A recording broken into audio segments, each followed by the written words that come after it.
All right, here we are. So Amber, you were just telling us about this snake in your backyard. So I was telling the story. We found four springs in our backyard yesterday, and as part of it, they were trying to figure out where the water goes, and they went down in the creek at the base of our property, and they found I think it's called a water banded snake or a rat snake. It was probably 8 to 10 feet long, and I mean, I'm not exaggerating. I am not being hyperbolic. It is literally like this big around. It is the biggest snake I've ever seen outside of the zoo, and not on the Nature Channel. It's not poisonous though. We thought it was a copperhead, and that caused panic among the neighbors. But we confirmed it to be a non-poisonous snake, so we will be keeping it because apparently it keeps mice and rats. Yeah, it's huge. That's great. Yeah. Well, welcome everybody. I hope everyone had a good 4th of July and business was strong and there was minimal, you know, phone calls of emergencies and things like that you always worry about. I always felt like after a holiday or during a holiday, it was successful if my phone did not ring with an emergency, right? That was always the metric. Yes. Yes. It always made me like, okay, nothing happened. Whether it was like employee or pet wise or client Whatever. wise, whatever it was. So, all right, well, let's get started. So, happy Wednesday, everyone, and welcome to the Dog Gurus live discussion. Thank you for watching and listening. I'm Shantae Marquez, joined with Amber Burkhalter. We are both profit network coaches at the Dog Gurus. And if you're listening live, write in the chat hello. We love to have your interaction. We want you to ask us questions and chime in and things like that. So the Dog Gurus, we provide expert business guidance and have helped thousands of pet care businesses thrive because we use comprehensive resources with proven strategies built by pet care business owners. That's right. All of the coaches at the Dog Gurus, we've all owned and operated our own pet care businesses. So we know we've walked in your shoes and we used the strategies that we recommend. So we're confident that they can work for you. And the Dog Gurus provides coaching at every level of your business journey, offering tools you need to meet your business goals. So today is extra special because we are joined by longtime friend of the Dog Gurus, Fern Camacho from Overdog Digital. Hey Yeah, guys, Fern. how Yeah. how are you? Thanks for having me on. It's always fun to be here. I've been a big Dog Gurus fan for a while. Yeah, absolutely. Now, if you don't know this guy, which if you've been around in the industry, you definitely have seen him because he is everywhere. He has a very popular podcast. He's always speaking at the trade shows. He's a marketing strategist. He's also an author. In fact, have you gotten his latest book, The Epic Pet Business? It is awesome. It's a must read. You've got to check it out. But Fern, yeah, welcome to the show and just give them a little bit of background about who you are in case they haven't met you before. Awesome. Yeah, thanks so much for having me on. It's always fun to talk to you guys. And yeah, I started out as a dog trainer many years ago, and I quickly segued to working with pet resorts on started out, coaching their staff and how to manage the dogs and teach them about dog behavior. And then I transitioned into the marketing side of things because I was doing I had some separate businesses, online businesses, and I became good at the marketing side of things. And I saw that in the businesses that I was working with that they were struggling. So long story short, I decided to just go all in on that and created Overdog Digital, and we do coaching and marketing for pet resorts only. That's awesome. Yeah, well, you know what? It's definitely a need because I think that marketing's a big subject, right? And it's really hard, especially when you got a million other things on your plate. It's really hard to know like who to go to, where to go, who really understands our business, who understands our customers. So I think it's awesome that you offer this service to people, and it's just wonderful. It's definitely a need.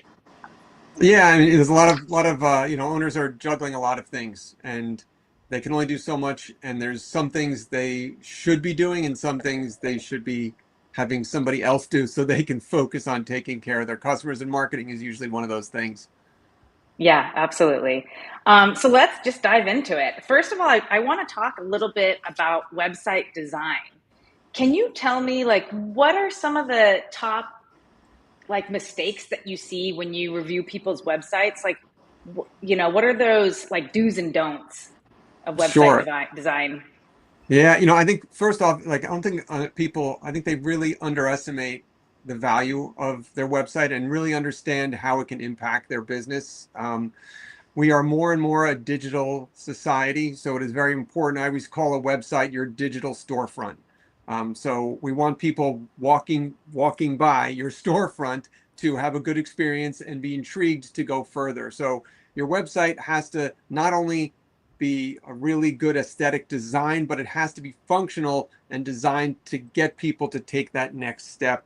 And I find a lot of people just throw their website up there and then don't think those things through about the user experience. Why is someone coming there? What questions do they have? And we're always trying to answer their questions as quickly as possible because we have a very short time window that we have them before they get distracted and click away and stuff. So we want to make sure that the website answers those pressing questions as quickly as possible and guides them, to that next step. Yeah, absolutely.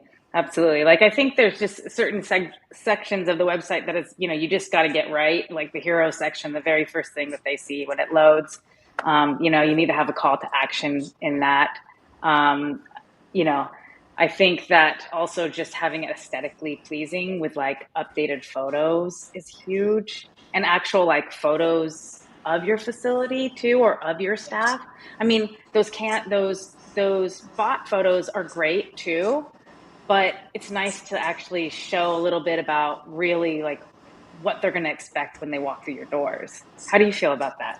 What do you think? Yeah, you want to really limit the amount of stock photos you use because what happens, we've all seen websites where like, oh, I've seen that photo before. There's like one Jack Russell that Yes, probably is like the most I well-paid dog because he's been used like everywhere and everything. They must have worked I this dog cannot to death stand it.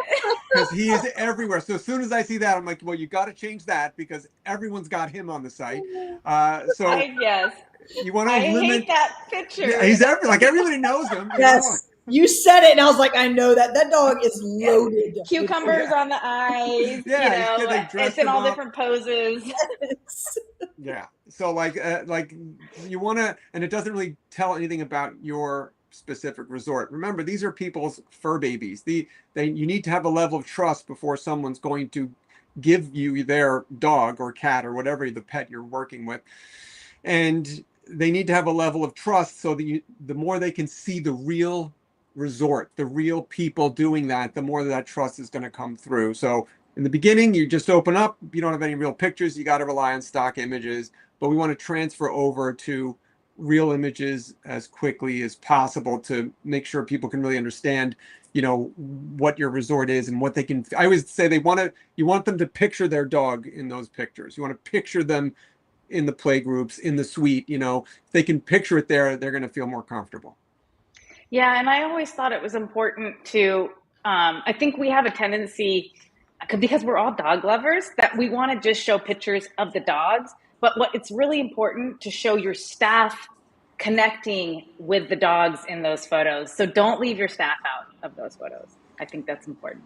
Now, as a general rule, people do business with people, not businesses. So one thing I look for at every website is an about page where it has a picture of the owner and their story, their passion, why Yep. they're doing it. Like I was just talking to a client earlier today, and my homework for her was to create a video on that page because hearing her talk about why she started this business and how she takes care of the dogs is great to write, but in video I could just feel it and I'm like, this is the Mm. person I want taking care of my dog. So bonus points if you can have a video because nobody can compete with you and your passion that's unique to you. No one else can copy that. That is your secret sauce. So I think definitely injecting some of yourself and your personality into that and letting them see the people that are going to be taking care of their dog, I think it's important. Yeah, while we're talking about building credibility and trust with the clients on the website, what are some other ways that they can do that? Because I think trust is huge in our industry. I mean, the people have to trust you and your staff in order to go through with that booking and that reservation. So how can they do that through a website? I mean, one of the easiest ways is with social proof. So online reviews are more important than ever. I think we can all thank Amazon for that. They kind of started the importance and dependence on user generated reviews, but statistically they've found that people trust a stranger's online review just as much as if it was a personal friend. So it's great that you should be really have some sort of system to collect those Google reviews and stuff, but let's repurpose them on the website, and I don't particularly like a testimonial page, because if you look at analytics, a lot of times you'll see that's the least frequently used page, because people have questions. They're really not saying, let me go there. They're trying to see what is the services and stuff you offer. So I like to pepper reviews on every page in the website, specifically like around pricing and stuff. So if they're like reading the pricing and you're high priced, they're like, wow, that's really high. But then there's these reviews saying how awesome you are and everything. Like, well, all right, maybe they're worth it. These people seem to think so. So I like to have 1 or 2 reviews kind of on every page, but definitely around pricing and services. Yeah, that's great. And what is your thought? Because I know that there's 2 schools of thoughts about pricing. I mean, do you feel strongly one way or another whether you should publish your rates or not?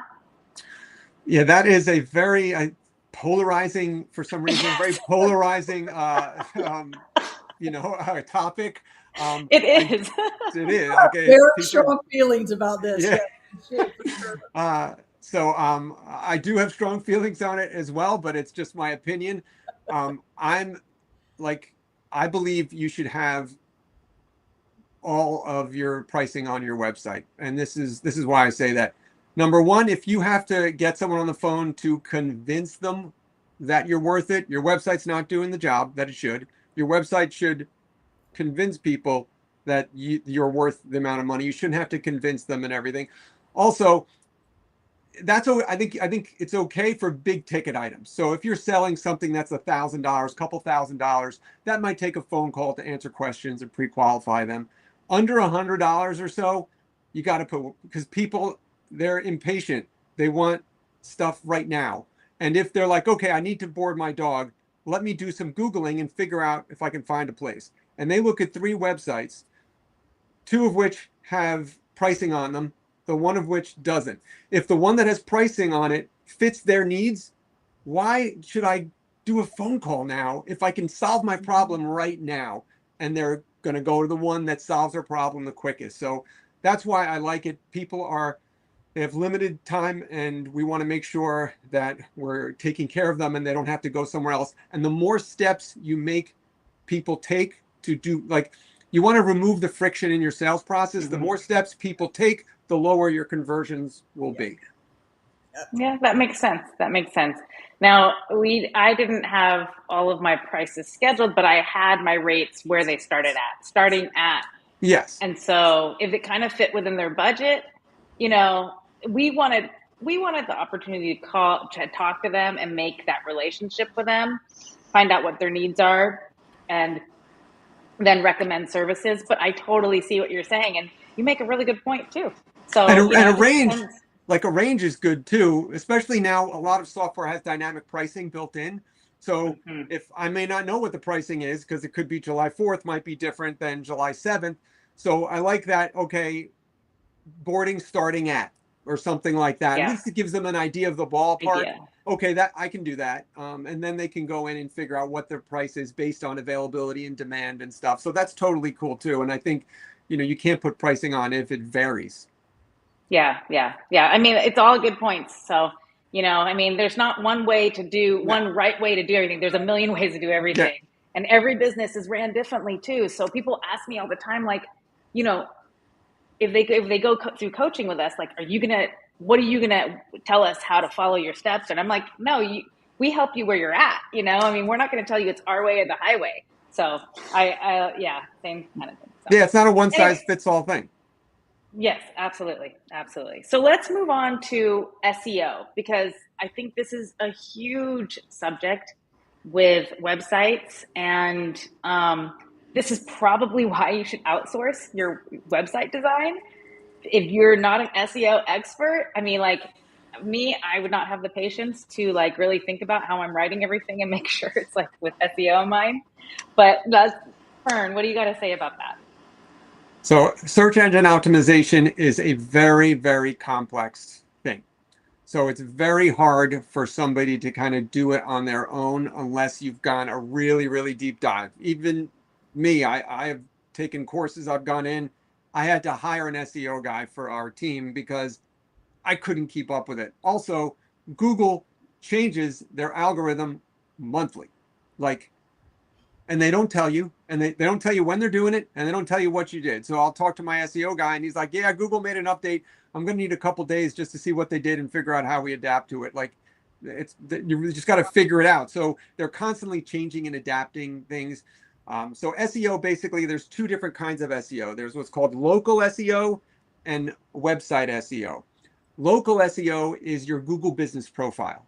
So your Google business profile is a very important asset. And if you optimize it correctly and are doing specific things there, you can get your Google profile to rank high, what's called the map view, which actually shows up on the first page of Google. So you may not be able to outrank someone's website, but you could outrank their Google business profile if you optimize it and do a couple things. The thing about SEO is it's not a one and done thing. It is a constant, you're doing SEO tasks like monthly. So when we're doing stuff for clients, we're doing things every month to keep those rankings up. It's not like you can just do it once and then forget about it. And Google likes sites that are active. So that's why if you haven't touched any, if your website hasn't changed in 4 years, Google's not even sure you're still there. So that's where, creating blog posts and updates and stuff helps Google let them know, yeah, someone's still home there, so we need to rank it. But it is a very complex topic, so it's hard to do on your own. As far as website SEO is, it's also, I tell people it's an investment because it's a long-term thing. So if you look at your SEO, just like, maybe a 401k, you're like, oh, I went up this month, I went down this month, I went up, but over the time you're going in the right direction. That's kind of what like SEO is like. Depending upon what Google's doing and your competitors are doing, you might rank higher for some keywords one month and you might rank lower. But if you're consistent in your SEO efforts, you should see your rankings going up over time. But it does take patience because Google doesn't re-rank all the websites for like every 6 to 8 months. So stuff you do on your website now, you're going to see the results in like 6 or 8 months. Not everyone has the patience for that. So it's kind of a long-term, big picture strategy. Yeah, isn't it when you first put a website on to Google or get it up and running? I mean, isn't there a length of time that it even takes for Google to start recognizing it? And am I, Yeah, is that correct? Yeah. Like I said, it takes months for their spiders to go crawl everything and then re-rank it. Also, Google doesn't like it when you make a lot of changes at once. So they like small increments over time. So a lot of the times, the stuff we're not doing all in one chunk. We're going to do this month. Next month, we have this on our tap. And they like seeing that progress over time. And again, they like you being active. So if you did it all at once and then went silent for 4 months and then did some more stuff, it's hurting you as opposed to doing little bits over time. What the heck? Why do they got to be so bossy? No, but the thing is, it's a lot of work and it's annoying. However, it is for our benefit because it used to be you could just put up some spammy websites, put some backlinks on your site and rank a site like really quickly. Now everything is about the user experience with Google, which is a good thing because they have the end user in mind and it stops those spammy people from being able to instantly rank crappy sites. So now it's good for the user in the long term. You just have to do what Google wants. And all it is Google wants you to do this stuff over time, and it has to be in the user's best interest. Now, how does reviews on whether they're Google reviews or Yelp or wherever else, like how does that affect your rankings? Everything so Google, again, Google doesn't tell you all the stuff that they do to focus on, but they do have a number of things. Social signals are actually really important now more than ever. So making sure how active are you on social, is everything properly connected? There's a number of directories that you could be listed in, not just the ones you mentioned, and making sure your information is identical on every directory. So if you have like submitted a bunch of things, and there's services that will do that, like put you in like 100 directories at once and stuff. So let's say you filled out a Yelp profile and did all this and then changed a phone number and you forgot to change one of them. Google penalizes you because you're not consistent. So you have to make sure your information is the same on all of these profiles. But with reviews, there's a lot of different places you can get reviews. There's Google, there's Yelp, there's Facebook, all this stuff. Focus more on Google more than anything else. First of all, Yelp is the telephone book of the digital world. Unless Yelp drastically changes their business model, they're in big trouble, because I have to go to Yelp to actually use their service, but I'm already on Google. I'm already on Facebook. I don't need to go log into a separate site. How many times a day do you log into Yelp? Probably none. I avoid it at all costs. Yeah. How many times? Very bad feeling towards Yelp as a small business. Me too. Yeah, and you're that not alone. today. So not many people go there on a regular basis, but everyone's on Google, everyone's on Facebook. Yeah, so right. Google, I say focus on Google. You have 100 more Google reviews and at least 20 to 30 more than all your competitors. Then maybe you could focus on Facebook as a distant second. But right now, Google is the main thing. Also, the Google reviews help your Google business profile rank higher. Right. Just Right. a little hint for you. Make sure you respond to every Google review, and Google is also timing you. So do it as quickly as you can. That gives you a little bit more what I call Google juice, and it'll help your rankings a little bit. Or timing, how long it takes you to respond to a review. The quicker you respond, the more they think someone's there, and that's they're going to give you precedent over someone who takes days to respond to those reviews.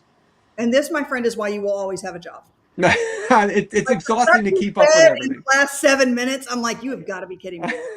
I know. I'm getting anxiety for the business owners out there right now, just thinking about all this stuff to keep track of. Yeah, and there's tools and stuff, to make this easier as well. But the thing is, you just need to kind of don't stress over it too much. But it's just things we need to just keep on top of to try to do the best we can to get our business to get noticed. Yeah. Okay, last subject I want to hit on is digital advertising, like Google ads, Facebook ads. I mean, I feel like you might say Google ads over Facebook ads because we're talking about Google so much, but is there one that's better? It depends on your goals and your market and stuff like that. So they're both useful. We do both for our clients. The way I kind of think of it, Google is more of a defensive approach because I have to wait for someone to search. So someone searches for something and then I can put my ad up. Facebook, I'm not waiting for them to search. I'm going to go find them. Google, there's higher intent. So because they are actually looking for you, they're looking for the services that you provide. So your conversion rate should be, for like, there's like local service ads, there's display ads on Google, there's pay-per-click. So for like local service ads, which is what we do mostly, we're looking at like a 60-70% conversion rate. We're on Facebook, cold traffic, they weren't looking for us. We're looking at maybe a 20% conversion rate. So your numbers need to be higher. Daycare is not as high a search volume as boarding, grooming, and training. So Google tends to work pretty good for those. And then Facebook a little bit better for daycare because it's not as much need based. So there's not as much search volume. So for that, I like Facebook because we can go out and find people. For brand building, Facebook is much better because I'm going to just continually show different kind of campaigns to do engagement campaigns and just really get their brand name and strengthen that image in the public eye. Yeah. Wow. Well, you sure dropped a lot of good knowledge. I hope that everybody watches this and rewatches it so they can learn. And hey, if you don't want to take all this on your own, reach out to Fern because he can help you. So he's your man. Yeah, we're happy to help, and we only work with pet resorts, and we just try to make sure we're finding the right kind of program and the right fit for your needs. Yeah, that's great. That's great. I love that. So I will go ahead and start to wrap it up. Appreciate you giving some time with us. Thank you so much for joining us. We loved it. I will also mention, which I forgot to mention earlier, but we have a new platform, a new learning management system platform. So when you use our staff training systems or the owner education, like the growth intensive or launch formula, that now has an AI companion associated with it. And I'll tell you what makes our AI companion different. It's not like ChatGPT. We have actually curated this AI companion to be fueled with the knowledge vault of the Dog Gurus and the Dog Gurus value system, which is really important to understand. So if you're asking our AI companion about dog handling techniques, you can trust that it's only going to be providing you positive reinforcement techniques because that's what the Dog Gurus is all about. So it's awesome. If anybody wants to check it out, you can certainly go onto our website. I put it in the chat and you can book a demo, and yours truly would be happy to show you. So yeah, come check it out. And then the other thing that I'll say is, please, if you haven't, join our Facebook group. It's Grow Your Pet Care Business. And let me go ahead and put that into, I always forget to do this. I try to tee it up and then I forget. But I'll go ahead and put that link into the chat. And if you haven't joined that, please join. We just have 2 rules for that group. And that is, be nice. We don't like anybody to be mean or bully, so be nice, and no selling. We just really want it to be a forum for support and community. All right. And everybody, thank you so much for listening, and take care. We'll see you next time. Thank you, guys. Bye. Bye.